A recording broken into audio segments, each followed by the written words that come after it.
Welcome to the fourth episode of Ask Girl. Now today we're going to be talking about how you can build a bigger, better, higher bum the natural way. Secondly, we're going to talk about my top 3 tips or my top 3 exercises for lower back pain.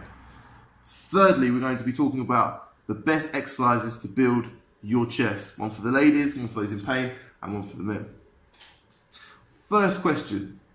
Now we know from scientific research that the best exercises to build your glutes or your bum are for those exercises which accentuate or make harder end range hip extension. This means that the further you bring your leg back, the further you take your foot behind you, and the more resistance that accumulates when you take your foot behind you, the better the exercise for building your bums.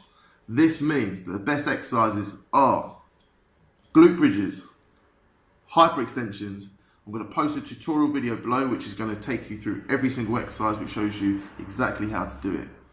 Now what you can do with these exercises is add bands to them. So glute bridges and hyperextensions against the band are even better than normal glute bridges or hyperextensions. This is because it accentuates hip extension and makes hip extension a lot harder. Secondly, best exercises for lower back pain.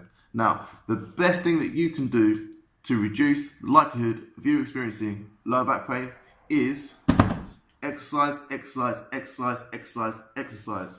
A lot of you guys aren't exercising enough.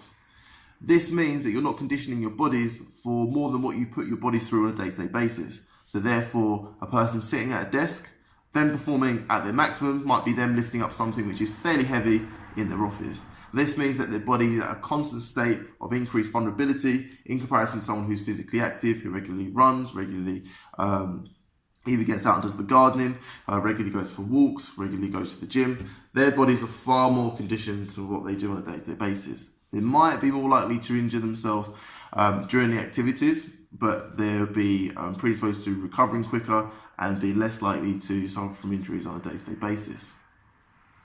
Second best exercise that I recommend are novel movements. This is especially if you're in pain.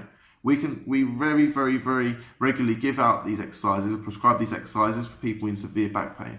This is because the exercise is non-weight bearing, so it's therefore less likely to stimulate a pain response. But because you're taking your back through a full range of motion, it means that your back is starting to realize that it can do movements that it didn't think that it could do before, and therefore pain very quickly reduces. I recommend doing these for say 5 sets of 60 seconds each. After you can do that, you can then go on to our other favorite exercises, which are the posterior plank and normal plank.